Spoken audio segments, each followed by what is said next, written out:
ఇందుకేనేమో sir ఇంతకుముందు అనేవారు ఏంటంటే పొద్దున్న నుంచి సాయంత్రం వరకు రోజు అయిపోయిన తర్వాత ఈ రోజు అసలు మనం ఏమేం చేసాం, తప్పులు ఏం చేసాం, ఒప్పులు ఏం చేసాం, అబద్ధాలు ఎక్కడ చెప్పాం, ఎవరిని మోసం చేసాం, ఇవన్నీ రాసుకుంటే నిన్ను నువ్వు ప్రశ్నించుకుంటే ఇది ఎందుకు చేశాను అసలు అని నిన్ను నువ్వు కనుక ప్రశ్నించుకుంటే డెఫినెట్గా నీలో ఒక మార్పు వస్తుంది అని చెప్పాను. వస్తుంది, ఖచ్చితంగా వస్తుంది. అడిగితే ఈ రోజులు పరిస్థితులను బట్టి రాసుకోవడం కంటే మనసులో ఆలోచించుకోవడం మంచిది. రాసుకున్నది ఎవరికైనా దొరికితే ప్రమాదం. ఇప్పుడు మనకేదో ఒక చెడు ఆలోచన వస్తుందండి, అదేం మనం ఆచరణలో పెట్టాం, గాలివాటం ఆలోచన. అది రాసేసామనుకోండి, ఎవరో పక్క వాళ్ళు ఎవరో చూస్తే అది ప్రమాదం. ఇంత దుర్మార్గంగా ఆలోచిస్తున్నావా అంటారు. ఆలోచనే రాకూడదంటే అలాగా. అంచేతనే పాతకాలపు రోజులు వేరు, ఆ డైరీలు రాయడాలు ఇప్పుడు రాయకూడదు అసలు ఎక్కడ. ఇప్పుడు మాట్లాడితేనే ప్రమాదంగా ఉంది, రాస్తే ఇంక చెప్పేది రాయకూడదు. మనిషి నిజాయితీగా ఆలోచించడానికి రాయాల్సిన పని ఏం లేదు, దాయాల్సిన పని లేదు. రాత్రి పడుకోబోయే ముందు ఇవాళ నేను ఏం చేశాను, దీంట్లో తప్పు ఏమిటో ఒప్పు ఏమిటి, అబద్ధం ఏమిటి, నిజమేమిటి ఒక్కసారి ఆలోచించి సర్వం పరమేశ్వర అర్పణం. ఇదో నాటకం నడుస్తుంది, పరమేశ్వర క్షమించు, రేపటి నుంచి ఎలా ఉండాలో అలా ఉంటాను, అయిపోలేదా? అలాంటిది నాకు ఆ పుస్తకాల పఠనం వల్ల ఏర్పడింది, యోగ వాసిష్టం సహా. అలాగే 8:30కి నాకు పొద్దున్న దినచర్య అనుకున్నాం కదా, 8:15కి అయిపోగానే అప్పుడు కాఫీ. అప్పటికి ఈవిడ అంటూనే ఉంటుంది పాపం, రోజు మాకు మీకంటే ముందు తాగుతున్నాను, మీకంటే ముందు తాగుతున్నాను, ఇదో పాపం ఉంటుంది. నేను దానికి ఒక పరిష్కారం చెప్పాను, మళ్ళీ భర్తతో రెండోసారి తాగితే ఆ పాపం పోతుందని చెప్పాను. అదే నవ్వుకుంటాం మేము సరదాగా. అంతే, ఏమయ్యా రెండోసారి తాగా ఆ పాపం పోదు, ఇదో శాస్త్రానికి ఏముంది, కావాలంటే శ్లోకం నేను రాస్తానని చెబుతాను. సరదాగా ఏముందమ్మా, 8:30కి ఇద్దరం కూర్చొని కాఫీ తాగుతాం, కాసేపటికి అల్పాహారం సిద్ధం చేస్తాం, అది తినేస్తాం. 9ంటికి సరిగ్గా నేను దినపత్రిక పట్టుకుని కూర్చుంటాను. 9 నుంచి 10 ఒక దినపత్రిక ఇంటికి వస్తుంది, ఖచ్చితంగా పట్టుకుని కూర్చుంటాం. ఆ పత్రికలో అంతకుమించి మాత్రం చదవక్కర్లేదు, ఇంకా ఒకసారి ఒక 10 నిమిషాల ముందే అయిపోతుంది. అవి చదువుతాను.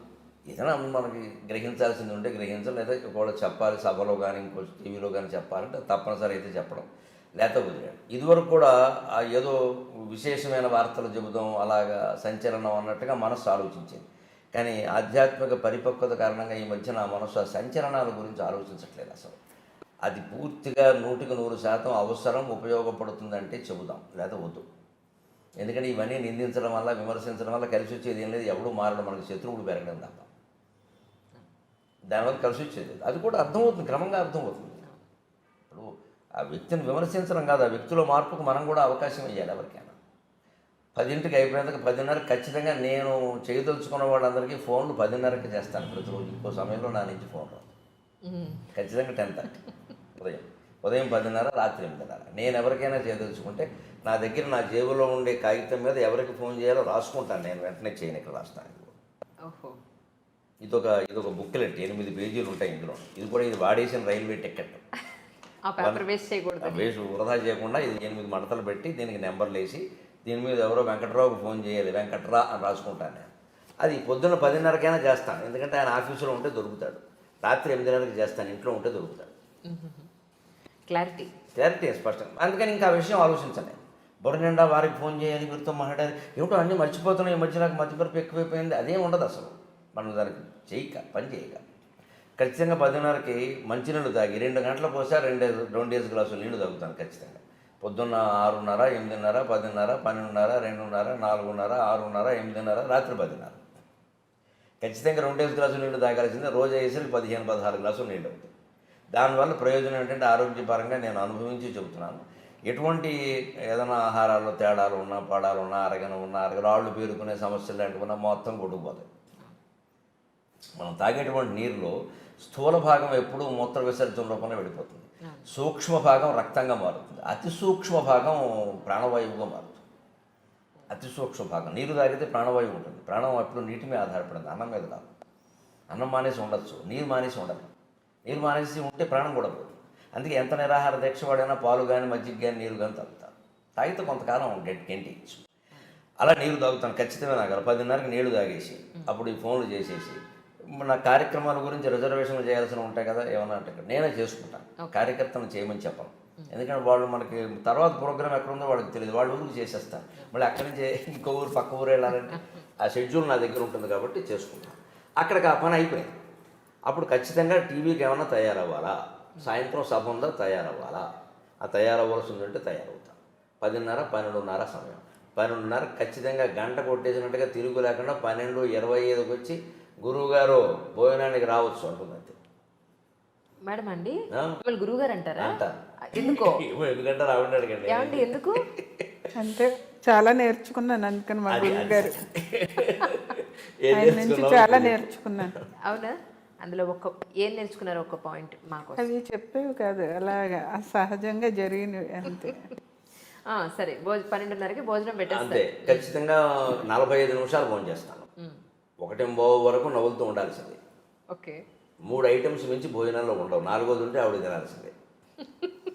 3 ఐటమ్స్, 3వది మజ్జిగతో కలిపి 3. మజ్జిగతో కలిపి. ఓహో. ఫర్ యువర్ కైండ్ ఇన్ఫర్మేషన్, ఎంత కాలం మజ్జిగతో నుంచి 3. ఇలాగా?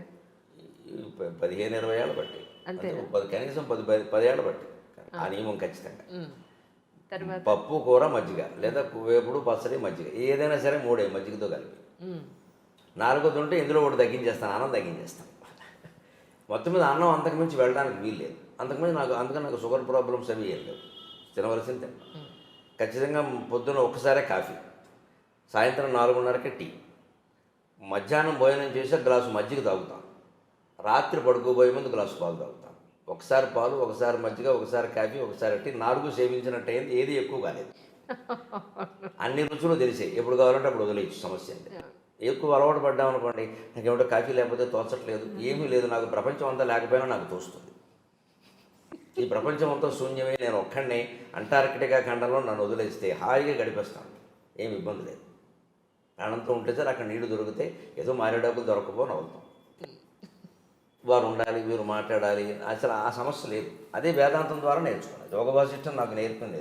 నీతో నువ్వు మాట్లాడుకో, నీతో నువ్వు ఉండు. ఇంకోరు ఉండాలని ఎందుకు అనుకుంటున్నావు? ఇంకోరు ఉండడం అంటే మనం తప్పించుకొని బయటపడుతున్నాం. మన నుంచి మనం తప్పించుకొని బయటపడుతున్నాం. అదేదో కాలక్షేపం, వారేదో పోగొట్టడం, తిట్టడం, విమర్శలు, ఇవన్నీ ఇంకేది పీకానామ లాగానం, ఎలక మీద పిల్లి, పిల్లి మీద ఎలక, ఎప్పటికి తెమలవు ఇవి. అప్పుడు ఈ కాలక్షేపాల కోసం వచ్చరికి తోడు, నీడ, దూడ, పేడ అన్నీ తయారైపోతాయి. ఇందులో ఎవరు లేకపోయినా మనం తట్టుకోలేని పరిస్థితి వస్తుంది. ఇదంతా బలహీనతే, మనం ఏదో గొప్పగా చెప్పొద్దు దాన్ని. నాకు నలుగురు ఉంటే కానీ తోచదు, అదో వ్యాధి, డాక్టర్ చూపించుకోవడం మంచిది. ఎందుకు తోచదు? నలుగురు ఉన్నా తోచాలి, ఒక్కరే ఉన్నా తోచాలి, 1000 మందిలో ఉన్నా తోచాలి, శ్మశానంలో ఉన్నా అదే తోచాలి. అది వేదాంతం. మన స్థితిలో మనం లేవు, అందుకే తోచదు. అందుకే మనిషి తనలోకి తాను చూసుకోవాలి, లోకం అంతటా మార్చుకుంటూ కూర్చోవడం కాదు. మధ్యాహ్నం ఖచ్చితంగా 1:15 అయ్యాక అప్పుడు సరిగ్గా 1/4 గంట సేపు అటు ఇటు నడుస్తాను.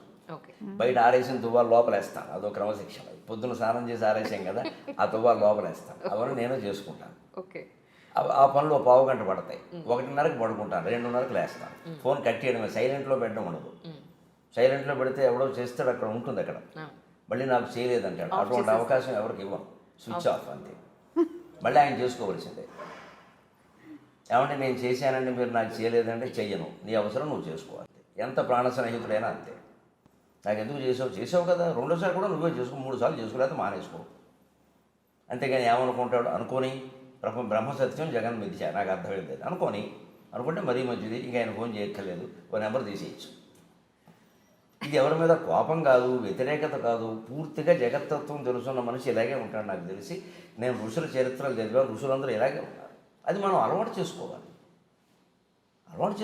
అంతేగాని వారేదో అనుకుంటారు, వీరేదో అనుకోనేయండి. కానీ మంచి వాళ్ళు ఇలా అనుకుంటే పర్వాలేదు. ఇదే స్థానంలో చెడువాళ్ళు కూడా ఇలా చెడు పనులు చేసేవాళ్ళు కూడా ఇలాగే అనుకుంటే, ఇలాగే అంటే నేను చేసిందే కరెక్టు.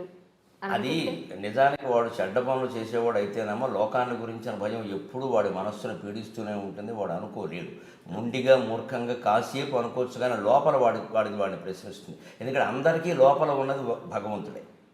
ఈశ్వర సర్వభూతానాం హృదయసే అర్జున తిష్టతి. ఒక మూర్ఖుడు, ఒక దుర్మార్గుడు 10 మర్డర్లు చేసిన వాడు హృదయంలో ఎవడున్నాడో, పరమభక్తుడు హృదయంలో కూడా వాడే ఉన్నాడు. ఆ తత్వంలో తేడా ఏం లేదు. ఉపాధి భేదం, పైన ఉండే శరీరం భేదం, మనస్సు భేదం తప్పితే అసలు తత్వంలో తేడా లేదు. అందుకని అసలు తత్వం అంతఃకరణ ద్వారా వాడిని కొట్టేస్తూ ఉంటుంది. ఎప్పటికప్పుడు నువ్వేం చేస్తున్నావు. అందుకని చెడ్డవాడు ఇలా ఉండలేడు.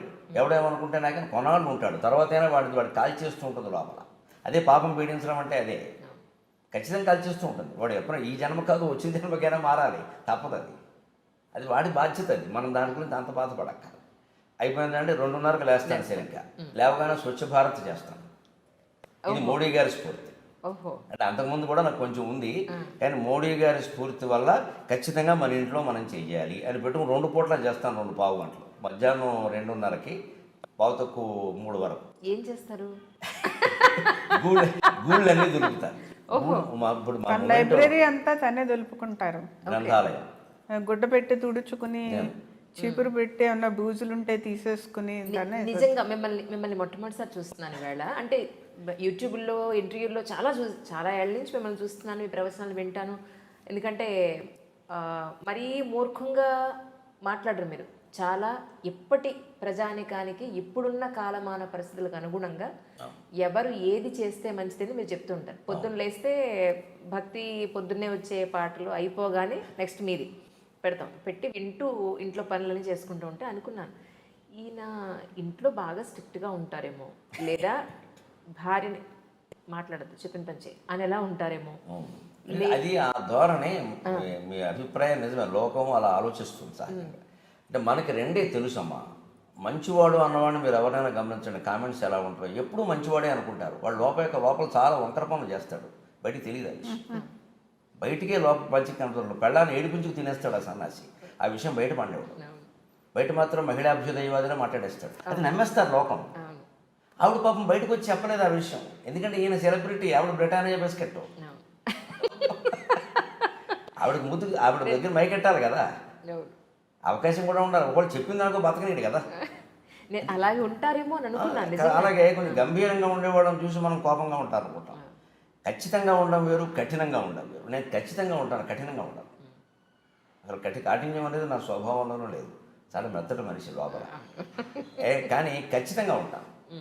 ఈ సమయానికి ఇది అన్నప్పుడు ఎప్పుడైనా ఈ పూట ఏముందో 1/2 గంట ముందు తినచ్చు కదా అంటే, ఆ మాత్రం తినకపోతే ఏమైందని ఖచ్చితంగా అంటాను.